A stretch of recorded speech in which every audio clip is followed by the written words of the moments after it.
previously during the investigation. These puppies are making me go to another town in the boondocks again. I didn't think you'd keep me waiting in the rain for so long. Welcome to Greenville. I'm the sheriff, George Woodman. Call me George. There's definitely something in this town. Do you feel it, Zach? My coffee warned me about it.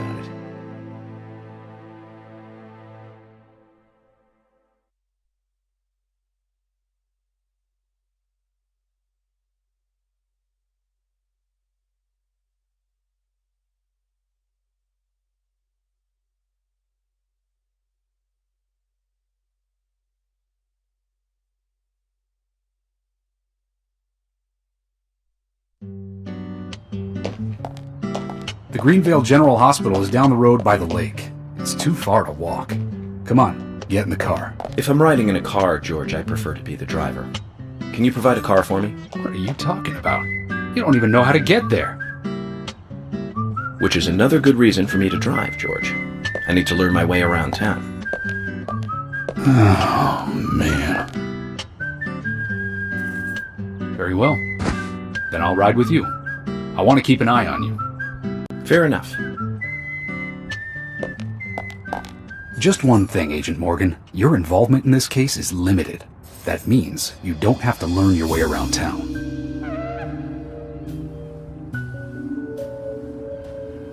George, we'd better get moving. The hospital closes at 2100.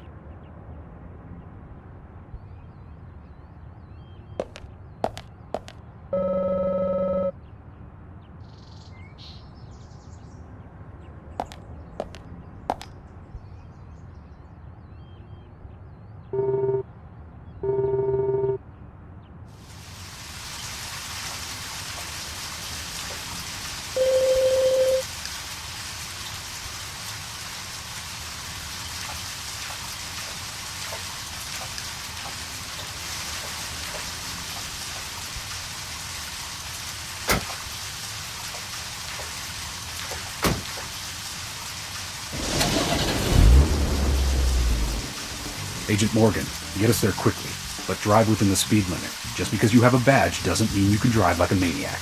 George, what are you, his mother? We just need to get the autopsy results. Agent York isn't accustomed to the town yet. Give him a little slack.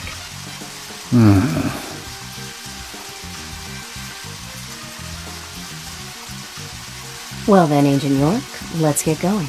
Sure, sounds good.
That's a pretty big hospital. I guess they wanted to be ready for town-wide food poisoning?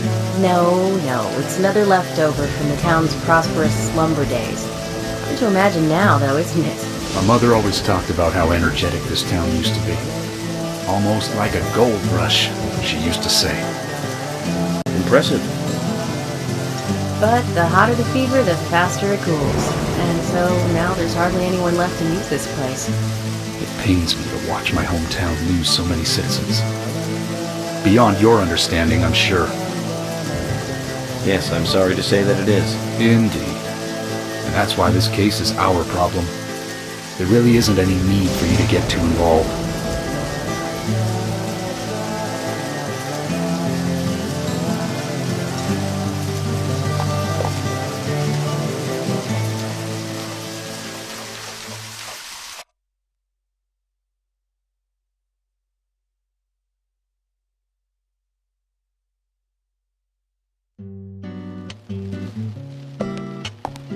Hello, Sheriff.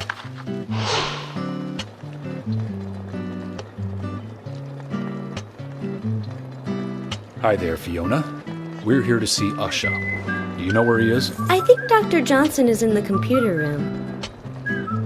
A computer room? In a hospital? Nice to meet you, Mr. FBI agent.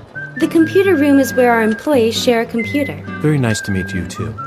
I'm FBI Special Agent Francis York Morgan. But how did you know I was FBI? Easy. None of the police in this town wear cologne. Besides, that scar on your face is the biggest rumor in town. Rumors get exaggerated as they spread, even in the countryside. What's that you're reading, if I may ask?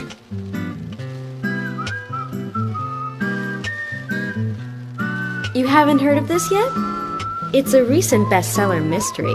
It's set in the U.S., a small traditional North American town close to the Canadian border. A peaceful, traditional place. However, that peaceful town is shattered by a terrible crime. The murder of a local girl. And that incident causes grief and sadness to everyone in town. But everyone feels the seditious, heinous evil still lurking, alive. Yes, much like the situation right now here in Greenvale. Fiona, don't say that. Sorry, I shouldn't have said that. With Anna dead and all. Don't worry. Books are written to entertain, and it's good you're enjoying it. What we're faced with here is a terrible crime committed in a real world. Much different from that of a novel. So there's no need to apologize. Thank you, Agent York.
we couldn't find him. Fiona needs to check her information. No, I don't think so. Does the doctor like playing games by any chance? What do you mean? There's a message on the computer, and a card key already set in place. The king passes the rook and meets the bishop. The knight takes a pawn along for the queen. What does that all mean? It's a simple puzzle. Zach, let's take him up on his challenge. You can do this, right?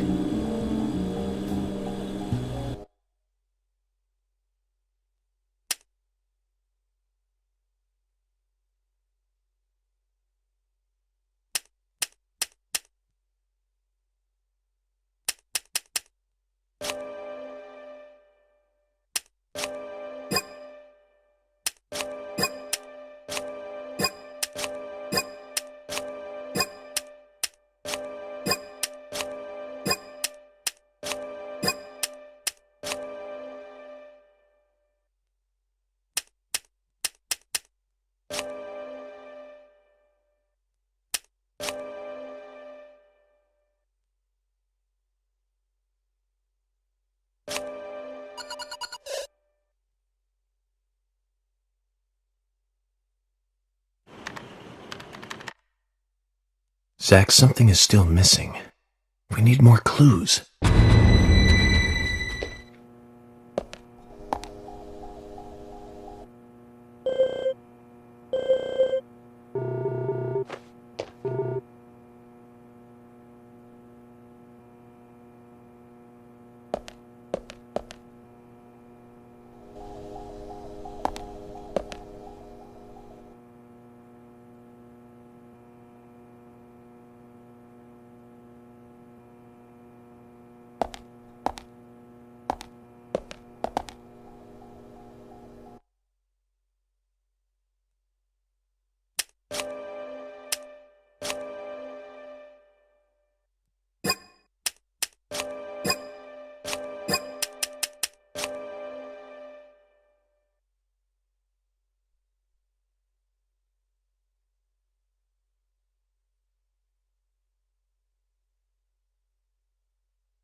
The doctor awaits below with the deceased.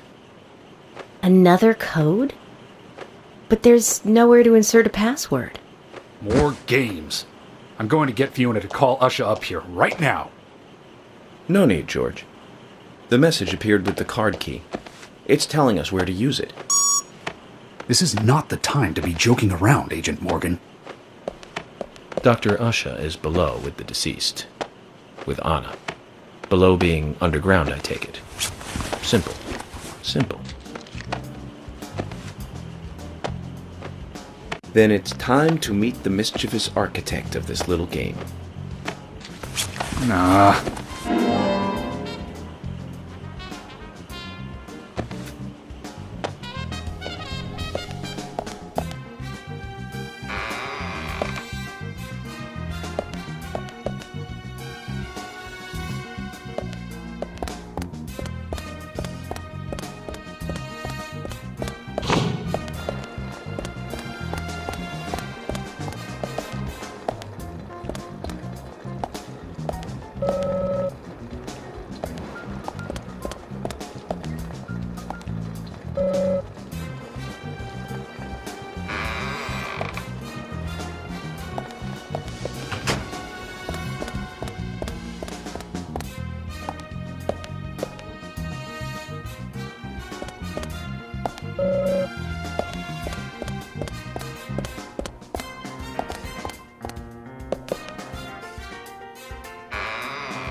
Usha, sorry to keep you waiting. Ah, you made it. Let's get started, shall we?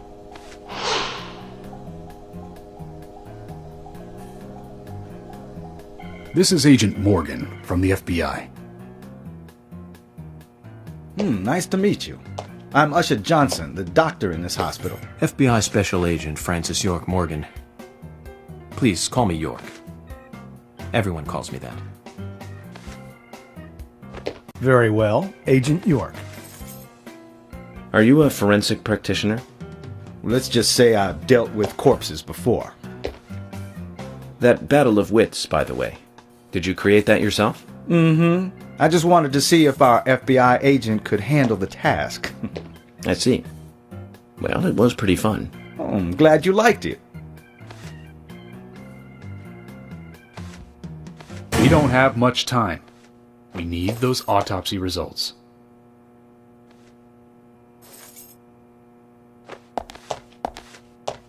Next time, try challenging us without obstructing an investigation. You've angered the monarch.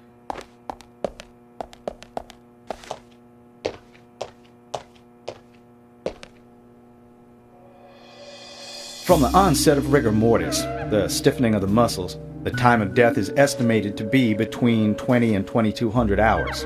That's still quite early for such a crime to take place. Note that there are 2 exterior wounds, pressure marks around the neck, and a long cut running from chest to abdomen. Blood marks on her right hand tell us she was gripping something round in her right hand.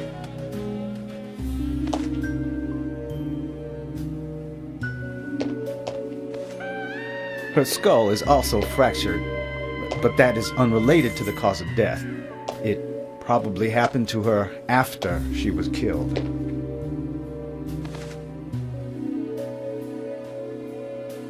Now, I first thought death by suffocation, due to the marks on her neck. But after further investigation, I now have a different conclusion. The direct cause of death was loss of blood from the wound.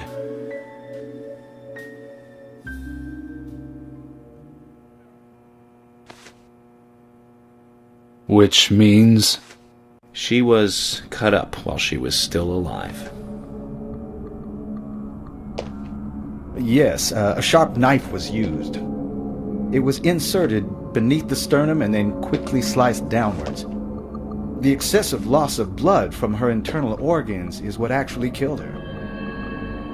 Her nails are clean, and with no skin cells from the attacker. She also doesn't appear to have been bound nor badly beaten. She was apparently killed without resistance. The most tragic thing, however, was that she was unable to speak her story to anyone who could hear her cries.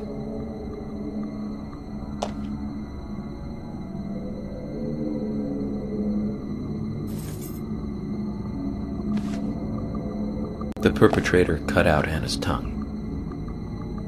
Well, I believe she was drugged first to phase her consciousness, and then the killer killed her.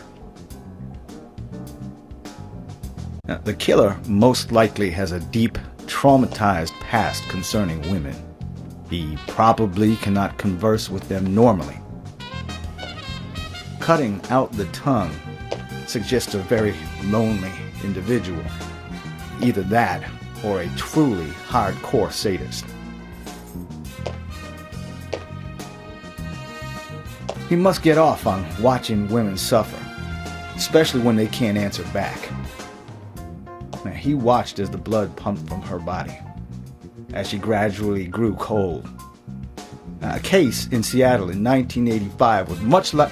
Usha, please, limit your report to your findings as a doctor. Criminal profiling is my job.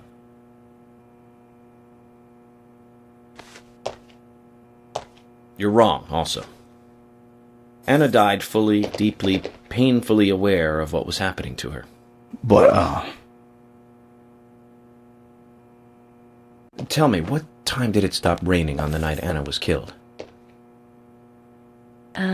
Just before I went to bed, right after the movie on TV ended, so around 1 a.m. What movie was it? An American Werewolf in London. Directed by John Landis, 1981. So the rain stopped, accompanied by the ending song, Blue Moon. George, would you mind if I examined Anna myself? What more do you hope to find? I'm sure I mentioned that I have a personal interest in cases like these.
From her lack of resistance, I'd say that Anna's injuries happened very quickly.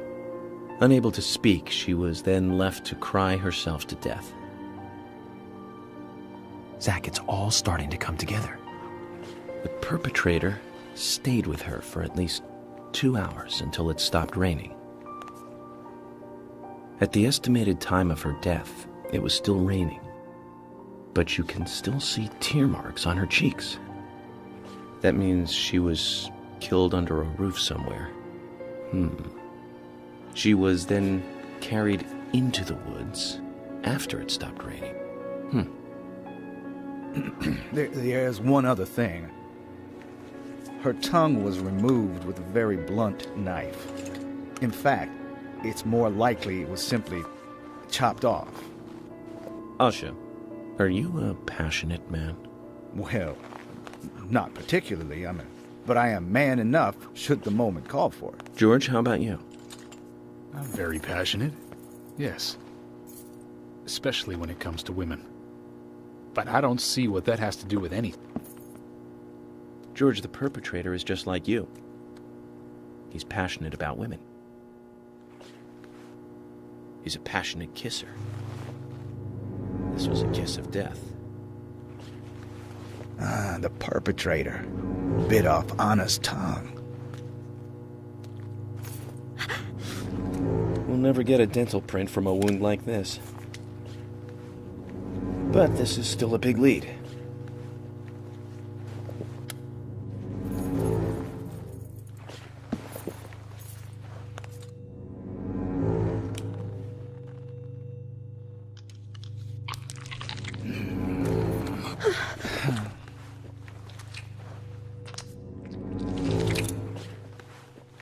Jackpot, Zach. A shame, but our old-time all-American sightseeing tour just came to an end. This case is now under the jurisdiction of the FBI. I'm assuming command. I'll need you to assist me in the investigation. What in the hell do you mean, Agent Morgan? I know I said I was passionate, but you can't think I did this. That's not why I'm assuming command, George. You're a suspect just as much as every other passionate man on Earth. Let me show you something.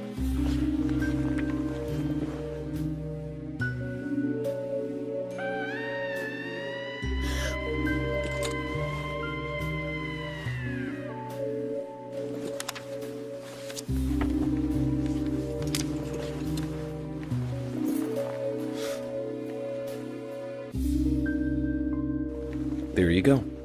Amazing, huh? I'm sure you have a lot of questions, but most of the details are top secret. George, Emily, we should be going. No need to stay here any longer. Okay. I have to sign the release. Just give me a moment. Very well. I'll go on ahead. I can't take it any longer down here.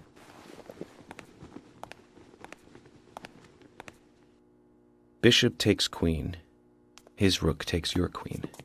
Then your knight takes rook. And checkmate. Huh?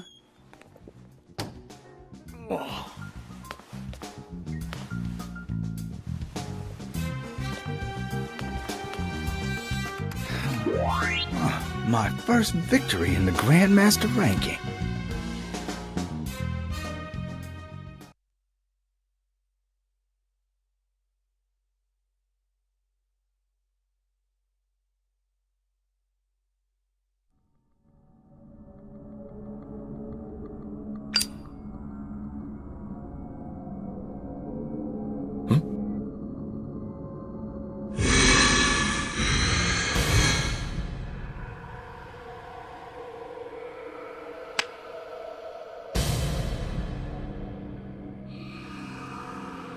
Zach, they're here.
Here! Over here!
Agent Morgan, if you're so desperate, then why not smoke two at once?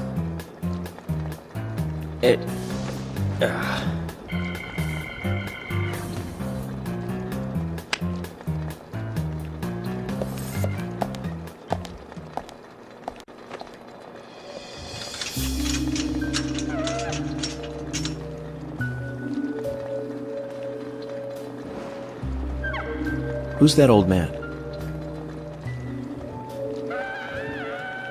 That's Harry. Harry Stewart. One of the bigger problems around here. His father started up the lumber trade and founded this town. He's a weird one, as I'm sure you can see. Always dressed like that, never speaking to the townsfolk. And just FYI, he owns almost the entire town. Not that that makes any difference. So long as I'm around, he won't be getting away with any funny business.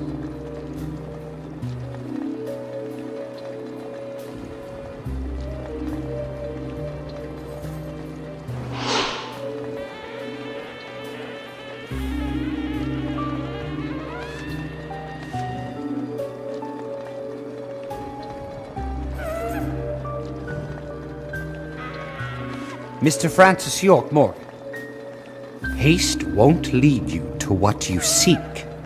Keep your eyes focused on your footing as we speak. So says Mr. Stewart.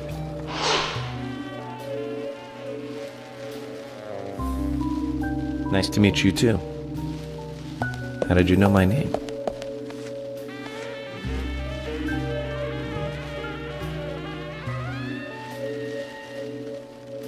Mr. Francis York Morgan, information desires you, just as you desire information too. So says Mr. Stewart. Harry, stop trying to get in our way. Keep this up, and even you'll have to answer to the law.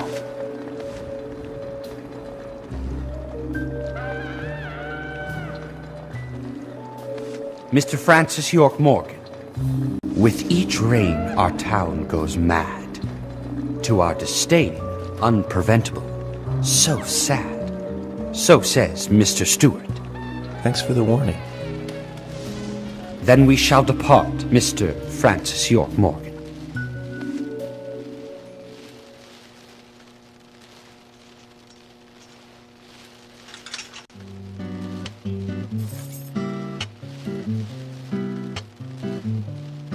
That's how he always is. Always spouting that nonsense. Don't give it any thought. It's all gibberish. Emily here. Uh-huh. Oh. Okay, thank you, Thomas. Agent York, we've contacted the first witnesses to the crime scene. You can interview them where they found the dead body. Excellent. I was just about to ask if you could take me there.